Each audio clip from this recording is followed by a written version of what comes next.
Ya, pada segmen terakhir ini kita akan menyimak pernyataan pamungkas dari masing-masing calon presiden.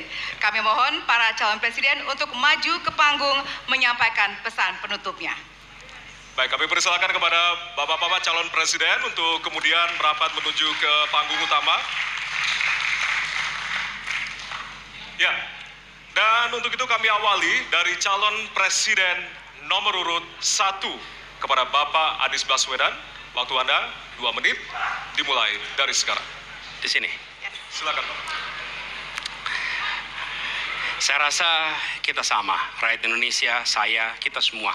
Bahwa kita menginginkan sebuah negeri di mana praktek korupsi diberantas hingga tuntas. Pemerintah memberikan pelayanan yang terbaik. Dan kemudian kita menjunjung tinggi etika. Kita sama di situ. Karenanya saya ingin sampaikan kepada semua bahwa saat ini kita di persimpangan jalan antara tetap menjadi negara hukum di mana kekuasaan dikendalikan oleh hukum, atau kita menjadi negara kekuasaan di mana hukum diatur dan dikendalikan oleh penguasa. Oke?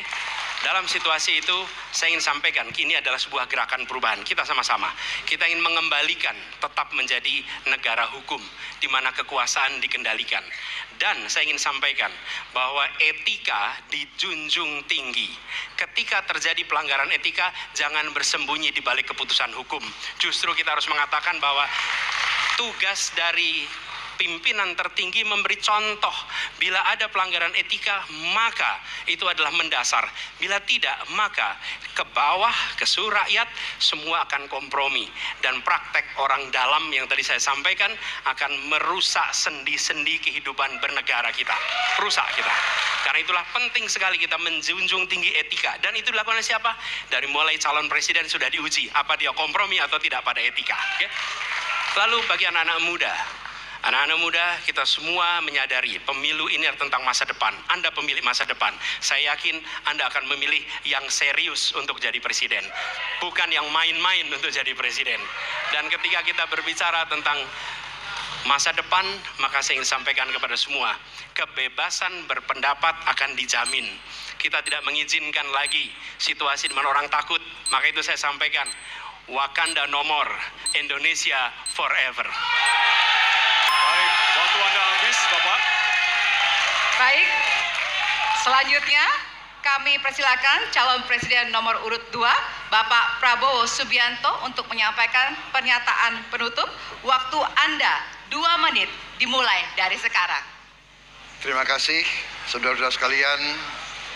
Kita harus selalu ingat bahwa kemerdekaan ini didapatkan melalui proses yang sangat panjang, perjuangan yang sangat panjang, berganti-ganti negara-negara lain datang menindas kita, merampas kita, dan ini adalah hukum sejarah manusia.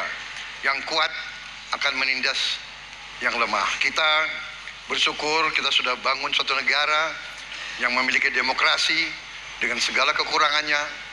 Kita bersyukur semua pemimpin telah membantu menambahkan kemajuan kita.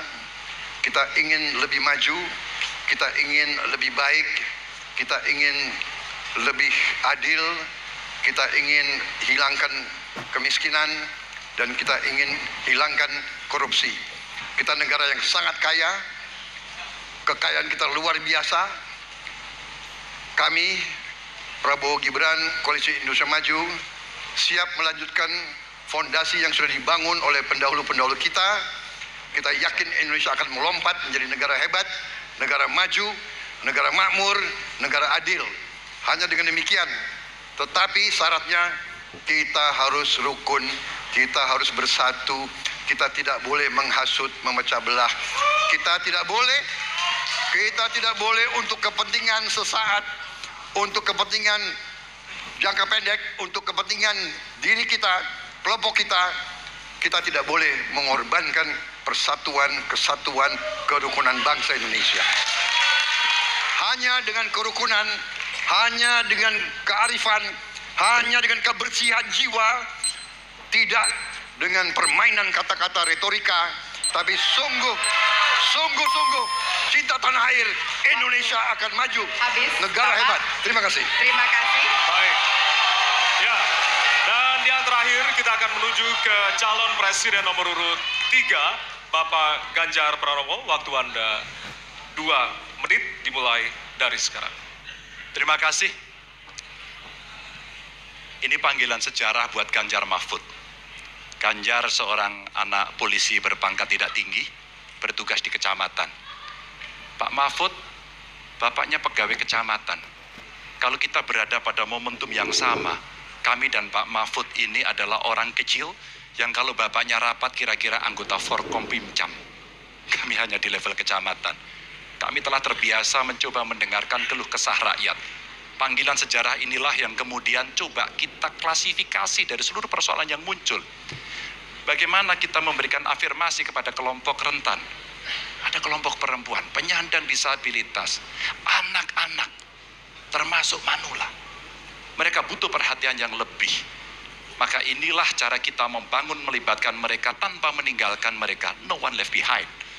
Yang kedua, bagaimana pemerintah betul-betul bisa melayani dengan memberikan teladan dari pemimpin tertinggi yang anti korupsi, yang menunjukkan integritas, yang menunjukkan layanan pemerintahan yang mudah, murah, cepat, sat.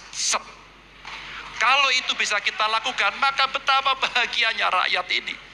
Pemerintah ini ada yang ketika dikritik tidak baperan, yang ketika media menulis, mereka merasa ini vitamin buat dirinya, bukan sedang merongrong, apalagi kemudian merasa terancam. Maka kalaulah kemudian demokratisasi ini bisa kita laksanakan dengan baik, sesuai dengan amanah reformasi, gak ada lagi cerita Bu Sinta, gak ada cerita Mas Butet, gak ada cerita Melki, tidak ada itu. Karena dewasa kita dalam berdemokrasi, maka dalam penghormatan terhadap HAM, mari kita konsisten antara pikiran, perkataan, dan perbuatan. Dan saya berdiri bersama korban untuk keadilan. Terima kasih. Mohon maaf kalau ada kata-kata saya yang kurang. Baik, waktunya habis. Ya. Pas sekali. Baik, hadirin, kita berikan tepukan yang paling meriah untuk para calon pemimpin Indonesia. Ya, kita sama-sama menjadi saksi dari ketiga calon presiden yang tentunya beradu ide, gagasan, dan juga program-program. Tentunya inilah akhir dari debat pertama Capres 2024. Masih akan ada 4 debat lagi yang akan diselenggarakan oleh Komisi Pemilihan Umum Republik Indonesia.